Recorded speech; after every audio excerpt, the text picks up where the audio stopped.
Pursuit of Podcast, a purely guest-centric show focusing on people and organizations that advance positive change. Positivity can be anywhere, and in a time of vast discord, the pursuit of is finding those who champion its causes loudest. Join us as we sit and learn about the pursuits of local leaders in their community. Let's go. Hello, good people, and welcome to the Pursuit of Podcast, where it's truly not us, it's you. I'm Ryan Buck, Artist Development, New Leonard Media. With me, as always, is the boss, Mark Wilson, President, New Leonard Media. How are you? Hey, hello, Ryan. I'm well. How are you today? I'm doing okay. Yeah, is it nice out? Okay, well, that's enough of that. So our guest today is Jessica Willis, Offender Success Program Regional Director at Networks Northwest. How are you? I'm great. Thank you. Thank you for being here. Thank you very much for having me. Absolutely. Well, we chatted a little bit before we started, and this is your first podcast appearance. You're doing great. Thank you. Already. Thank you. It is just the beginning. We'll see. Thank you. Hopefully this is the first of many. So if you can, tell us about the Offender Success Program and how it, in general, kind of fits within Networks Northwest so people are aware.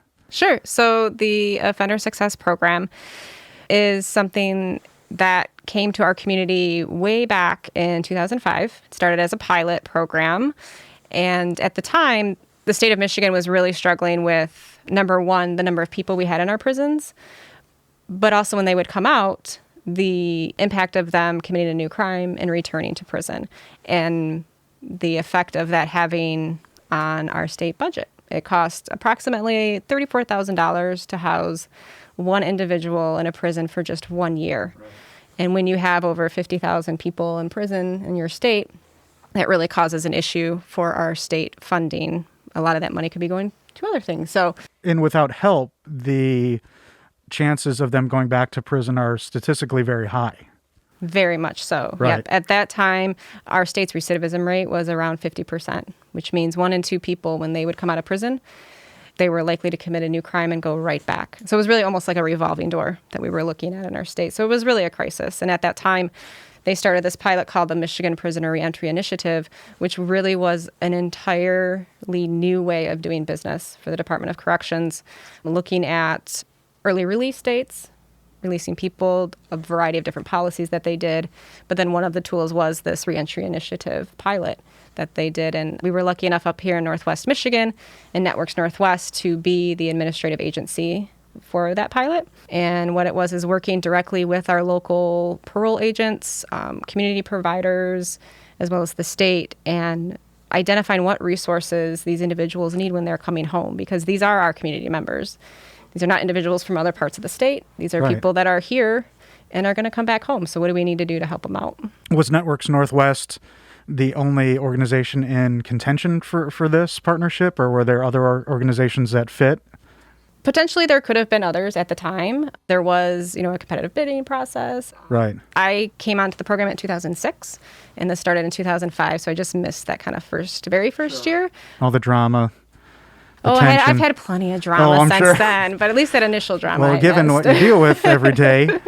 So you've been with Networks Northwest for 13 years? Since 2006, yeah. I'll do that math. I think that was right. But did your journey start in this direction, or did you start with Networks Northwest doing something else and found your way into this? So as long as I've been with Networks Northwest since 2006, I've been with this program.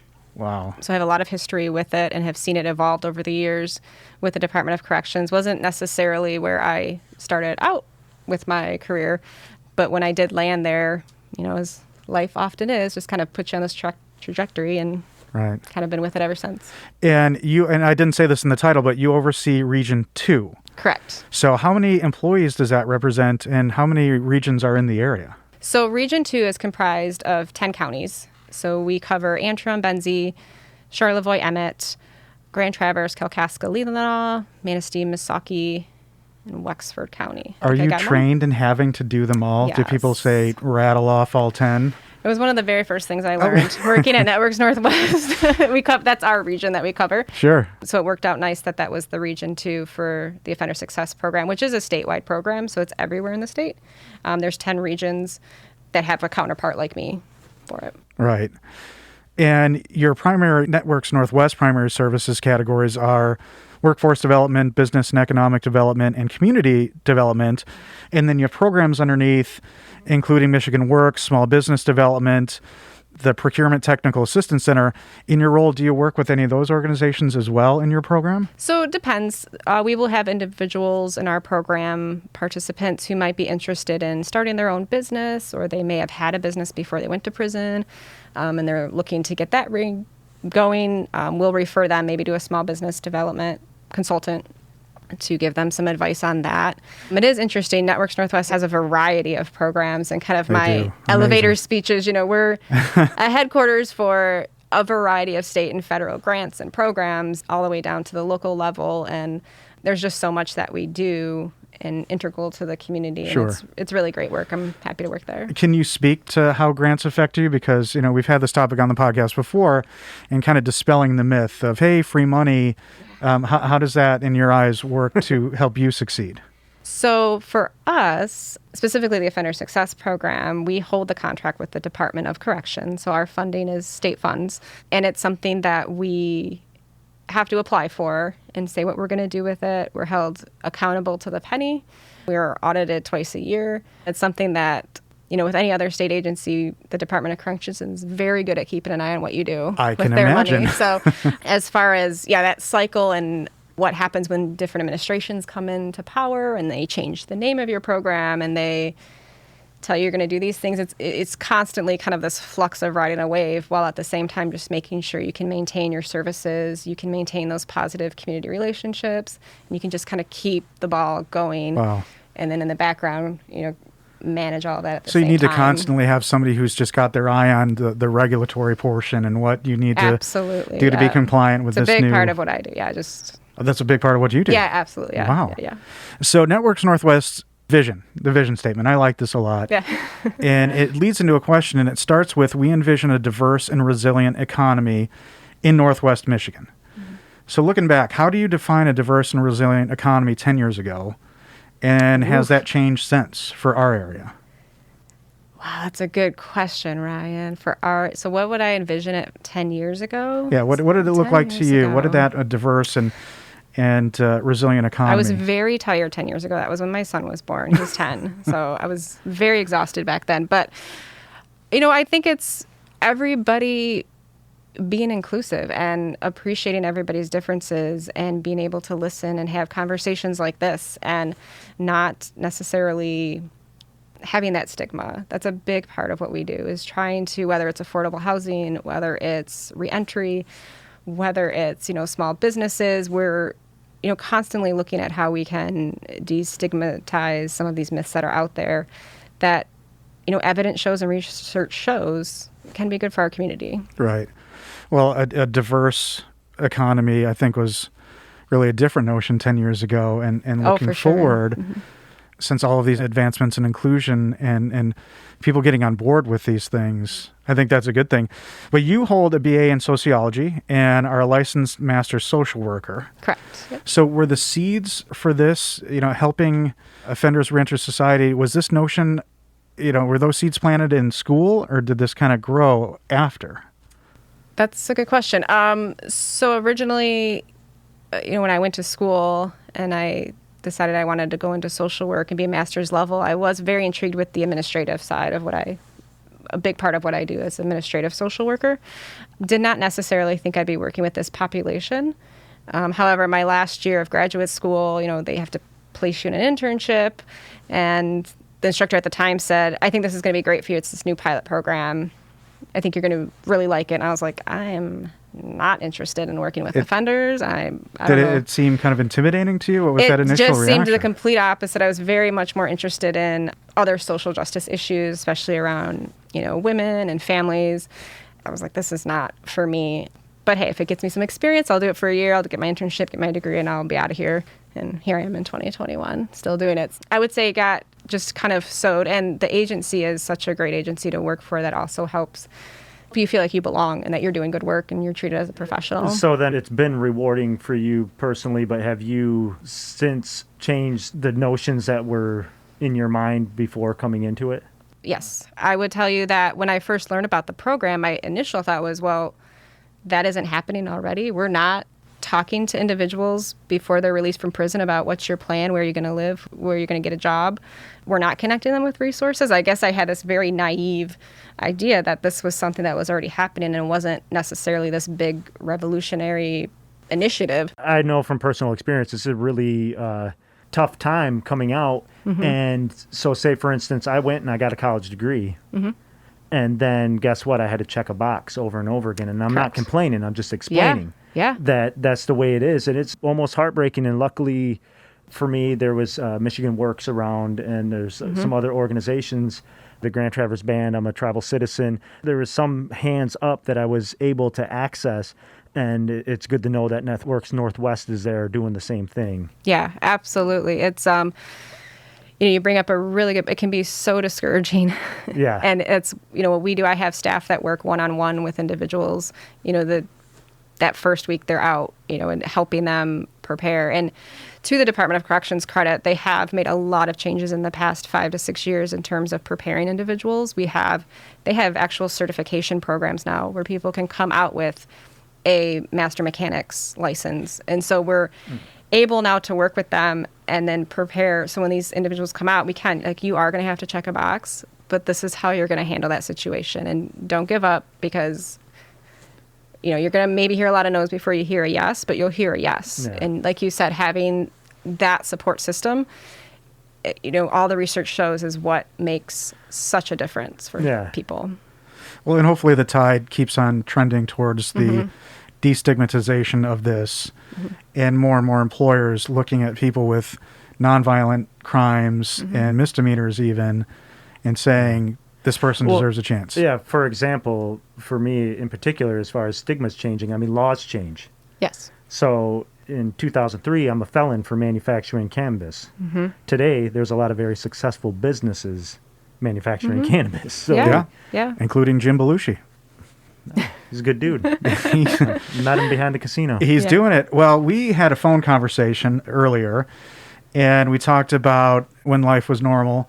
I was at a Traverse Connect lunch, and the topic was absolutely this. How many eligible workers for the workforce that are available, and this is when companies were hurting for labor, in skilled trades specifically, and I believe the number was close to 5 million in the state of Michigan. Could that be accurate?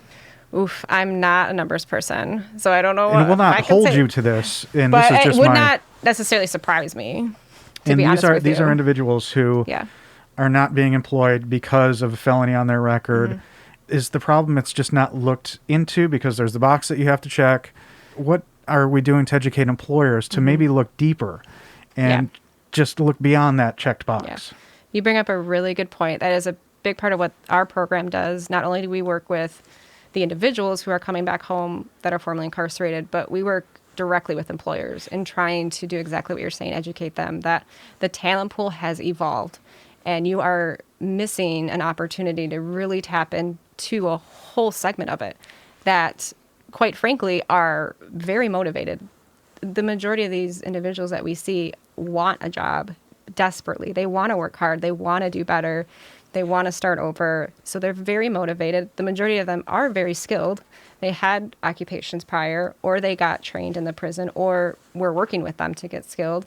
And they have additional people that are there for support. We think of like parole agents and those got you guys, but a lot of them, they're on their side. As long as they're following the rules and you're toeing the line, they want to see you succeed just as much as anybody else. So. And then they have us. So there's a whole support system for this talent pool that can be really great. And even those that aren't part of our program, like you were saying, checking that box, that doesn't necessarily mean you should be eliminated. Even if it was a violent offense, that doesn't necessarily mean they're not going to be a good worker and show up every day. And we always say, like, what your crime is something that you did. It's not who you are.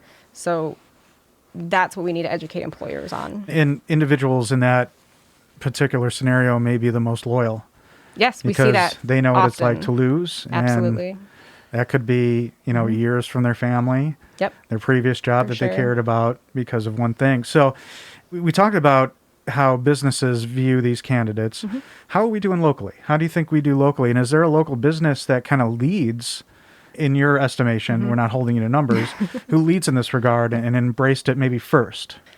Not one in particular is popping in my mind. What I can tell you, though, is that through our 10 counties, we do work with maybe over 100 employers in our 10 counties. There's Wow. so many that are willing to work with us and step up because, like you're saying, they're looking for help. And once they get to the point like, okay, that's what they did, but what can they do? And at the end of the day, exactly what you're saying, they want somebody who's loyal, who's going to show up, who's going to do the job. And if we can prepare them to do that, it's happening. So, back from 2006 to now, it was quite an education that we had to do over time. But now you can go to many employers and they've heard of our program or they've heard of Networks Northwest. They've heard of Northwest Michigan. They know there's incentives. They know that there's support, and they're a lot more willing to listen to us now. So incentives. I think that's interesting. I read about that. Can you talk a little bit more about what is incentivizing to a business? Sure, yeah. So there's a few different incentives. Number one, with our program, we can offer subsidized wages for an employer to just give them a chance. And then after a month, if you don't choose to hire them, that's fine. But the success rate we have with that is phenomenal. I mean, it's almost 100%. If we're willing to offer that incentive to an employer, just give them a chance. We'll subsidize their wage, no out of pocket for you. Right. That's been a really great incentive we do. There's also federal bonding that employers can do, so it protects them against if they feel they're worried about insurance or liability. And I would just say, as far as people in our program, just the support that they're given. If you're an employer and you hire someone and they're not showing up a couple of days or they're late, you can call my job developer and say, hey, I don't know what's going on with this guy. And we can wrap around him real quick and be like, what's up? Well, I can't, my car's broke down. All right, let's figure out how to get that fixed. You got to keep this job, man. So we're there to help the employer through those so they don't have to navigate those as well. So it's almost not just a support for the participant, but for the employer as well. Yeah. With that type of wraparound support, do you also help with the community that's supporting this individual? Like family, friends like that? Friends? Not directly with neighbors. Our funding, but it's something that we do try to connect with community resources. So for individuals that are in our program, if they're being referred to us, they're usually the highest risk and the highest need, meaning that they probably don't have a natural support system in the community already. But if they do and they are looking for help, then we work with local agencies that we can refer them out to and make that connection to get that help. But we don't actually have staff to do it. The emphasis is more on the individual and not the community. Is there any programs within your organization or that you know of that is educating just the greater community? So that Outside it doesn't, of ours. so that it doesn't stigmatize the people as much. Because a lot of times, it's not just the employer. Think of tradesmen that are hard up for help right now. I mean, it's just hard to find help, and you take on a guy, and maybe they're not going to be able to pass a background, and homeowners don't necessarily want that individual in their house, and So this right here, I mean, this is a big part of what we try to do is doing this outreach and education to the community and just trying to get the word out about it over these past 15 years or so. I can tell you that there was a time when I would show up to a community meeting that had every other resource, community agency sitting around the table, and they wouldn't know the first thing about anybody on parole or the Department of Corrections or offender success. But I would argue now you could probably go to any of those meetings today and they would know, well, we could call Jessica or we can call, I know that parole agent now. So it's like, for me, what I've witnessed has been more of a slow burn as far as like just that constant presence has made us integrate into the community more. So we still have a lot of work to do, definitely. But at least we're at the table now and people know that there is help out there for people that have a criminal background or who are on parole. Wow, that's interesting. And I'm not trying to shame, but it led me to a question a little later. But we tend to say these guys, but there are also women. Yes. True. Again, not trying to shame. Yeah. But it was something that I wrote down later. There have to be women in the program as well, or there's opportunities there? Yeah, absolutely. We serve male and female. Statistically looking at those that are incarcerated, the majority are men. Yeah. Of all the prisons in Michigan, we only have one women's prison. And the rest, I think, we're down to in all of the state? 40. Yeah. In all of the state? Wow, okay. We only have one state prison for women. The last statistic I saw, maybe it was like 3 to 7% are women. So it is a small number, but unfortunately that number has been creeping up over the past 15 years as far as women that are being convicted and coming back home. So Yeah, exactly the same. If they're referred our program, we can provide them with the same resources. That's excellent. Yeah. Mm-hmm. I read an article, and I just wanted to run this by you because this topic has been specifically very interesting to me, and I've had friends who could have benefited from this a long time ago. And so it said 4 key elements of successful reentry programs. I just want to run through this and see what you think. Start early. Clients, not offenders. View them as people. I thought the nomenclature was important. Reassessed post-incarceration monitoring, because a lot of them can go back to prison on a technicality if they're not careful. And then an insistence on evidence showing success. Yes. Are those 4 pretty critical or the most critical? Yes. So the Offender Success Program is an evidence-based program based on those exact things that you just stated. So our model is the day somebody is incarcerated and they go to that reception area, you start talking about when they're going to get out and you start preparing them for it. We do evidence-based assessments. So everybody that is incarcerated is getting assessed their risk and their needs level so that we know what they're going to need while they're in there. And then when they come out and they're tested again, all of those go into the model as some respect for sure. So they can start this partnership with you from the beginning. Not necessarily with Networks Northwest offenders. So it's how our model for the Department of Corrections is set up. It's in different phases. And we're kind of that phase 3. So phase 1 is when they go in day 1. What are you doing? We're kind of at that end when now you're out. How are you going to be successful out? Right. So. Can you talk about the vocational villages? Yeah. There's 3 of them. Is that true across the state at this point, or are there more? I believe there's 3 now. Yes. Jackson, Ionia, and Ypsilanti. Yes. And I thought this was fantastic. I didn't know if you were a part of it or not, but yeah, talk to us about vocational villages. Yeah, this is something that definitely give the Department of Corrections a lot of credit for doing. It's a very exciting program, and I've been down to visit the one in Ionia. So these are individuals, they get screened, and if they're found to pass that screening eligibility, they can actually attend, kind of think of it as like a career tech center, but in the prisons. So they're going through the exact same training, whether it's CNC, getting their commercial driver's license, CDL. A lot of skilled trades. Certified mechanics are coming out. And this is while they're incarcerated still. Incarcerated, yeah. It's literally, think of a career tech center right in the prisons. And, employers are giving individuals that are incarcerated job offers and saying, here's your job offer, day 1, come out and see me. It's extraordinary. It's really, really and a great program. As I understand it, and forgive me if I'm wrong, but it's still it's incarceration, like but it's more communal. Correct, there's education that happens in the evenings. There's different things that happen. So everybody who's in vocational village, they're all in the same housing unit. So they're all together at the same time. So they're not getting mixed with, the general population or other people who aren't part of it. Right. So there really is this cohesion of they're all working towards the same goal. And there's an application process. So anybody who just thinks they want the easy life, they need to. Yep, they're screened. Yeah, Lansing at Central Office screens and determines who's eligible for that. In Lansing. Incredible.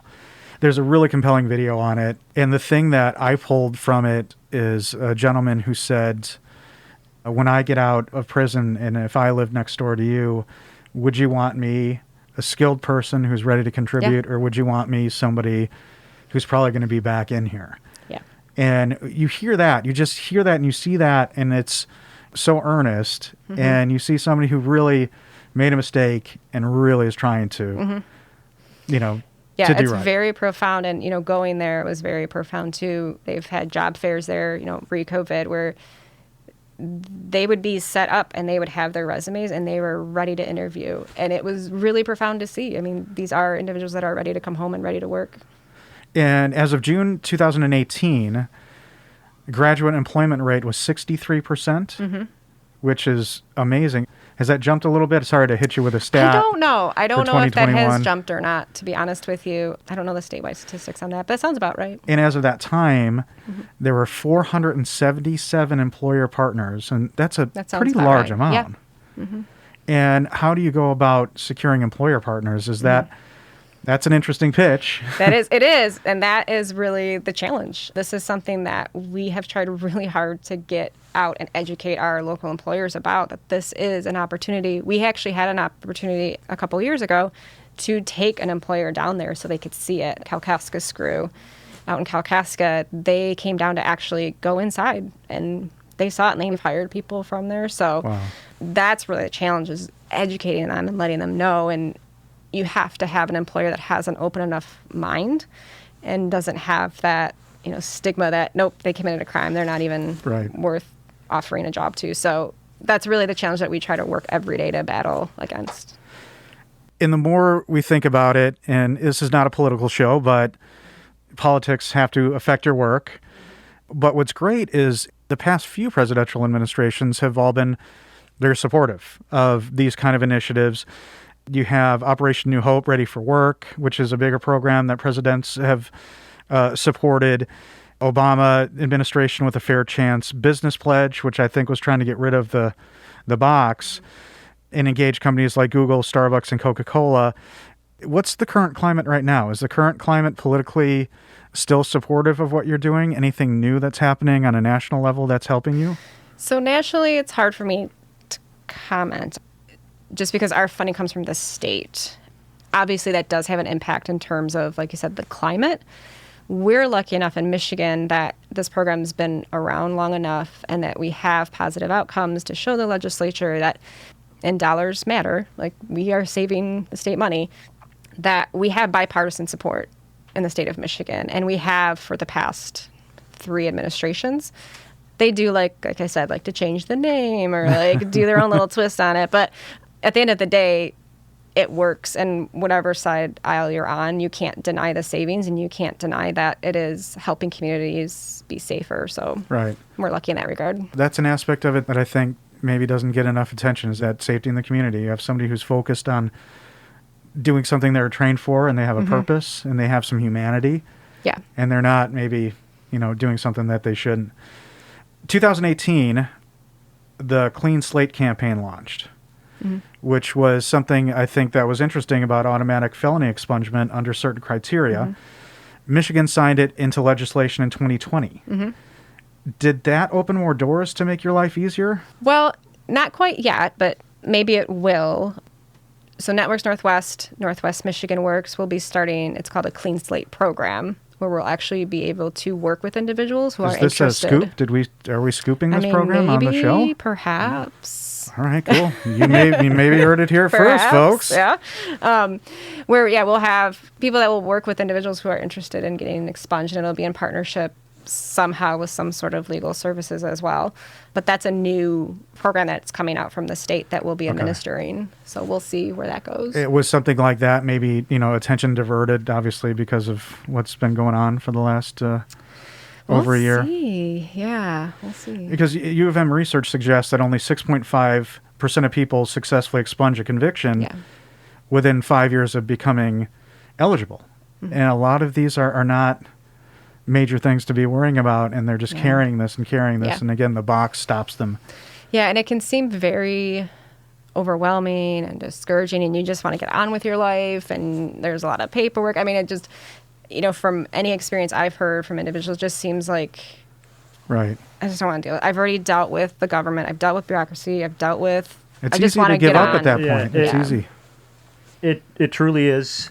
I tried. So I got a felony conviction in 2003, and I tried by myself in 2012, and I was unsuccessful, and it was pretty heartbreaking then. And then in 2015, when some legislation changed as far as some of the guidelines and being able to have everything removed, that pushed me to try again, and this time saved up a little bit of cash and got myself somebody who could really go fight for me.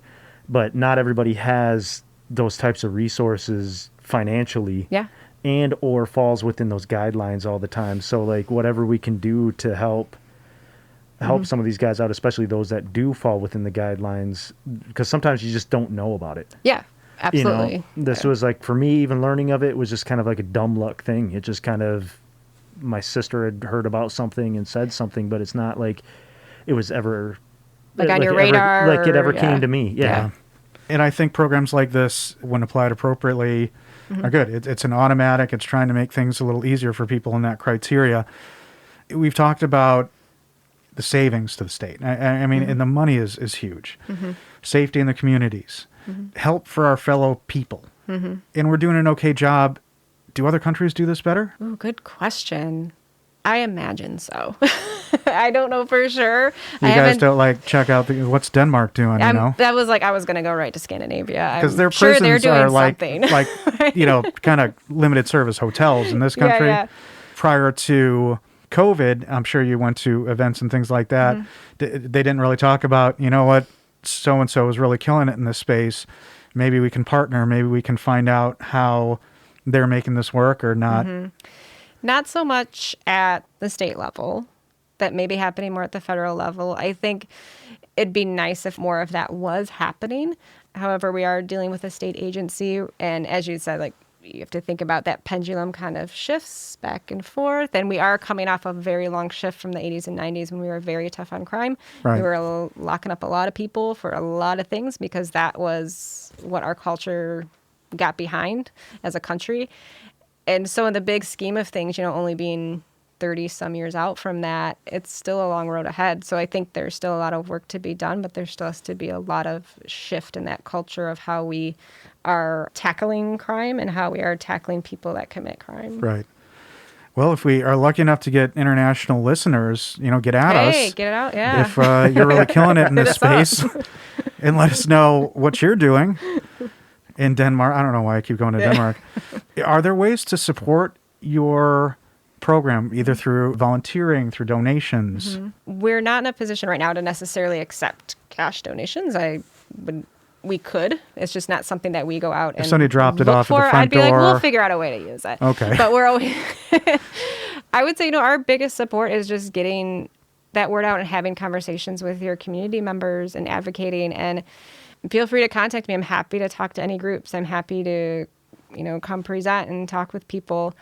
If you're a business, if you're an employer, get in touch with us. If you are looking to volunteer and you think you might want to work with the program somehow, you know, talk to me, let me know. We have a lot of, luckily, you know, kind of leeway to kind of create and develop things. So just because we don't have something going on right now doesn't mean we can't. So we're always open. And that's a good point. If you're a business and you're interested, this would be a great first stop to saying, you know what, I'm interested in this process. I'm interested in what it's like to hire somebody in this position, or I'd like to be a partner, and what can we do to... Or a landlord. We're always looking for housing. Housing, absolutely. That's, number one. Number one and number two, housing and jobs. Do you work with other housing organizations in the area? Very active with our local, like the Northwest Michigan Coalition to End Homelessness. Been active with them for years. Work very closely with them. We primarily work with private landlords. That's just kind of the nature that it's been here in our rural area. Yeah. We don't have a lot of large, you know, housing property management groups that are available. So that's been a real struggle for us. We have a lot of people that come back home that don't have anywhere to go and would otherwise be homeless unless we could find a place for them. So we're always looking for housing, which everybody, you know, is always looking for housing in our area. But it's a huge need. Well, the website is networksnorthwest.org. Is that the best way to get information? Sure, yeah. Check us out on there. And it's a question I tend to ask. Do you have a favorite movie that has something to do with somebody successfully reintegrating, or a favorite prison movie, or not favorite Shawshank prison movie? Not Shawshank Redemption. It's interesting. So I tend not to watch those just because of work. I'm like, That's can't. enough. Well, you know, hopefully they're either documentary or not. There's film out there that showcases there this is. successfully. I'm sure there is. Yeah. You should have told me that before. I would have thought. That's a hard That's one. the spontaneity. I might get back. That's the spontaneity of a podcast. We'll have you back on. Yeah. We'll hit the hard-hitting questions. Well, Jessica, thank you so much for your pursuits, and to all those who pursue along with you, helping individuals re-enter society, the workforce, and their lives, quite frankly, with dignity and humanity. Thank you so much for being here. Thank you so much for what you do. And to our listeners, thank you all for listening and for pursuing the positive. Thank you.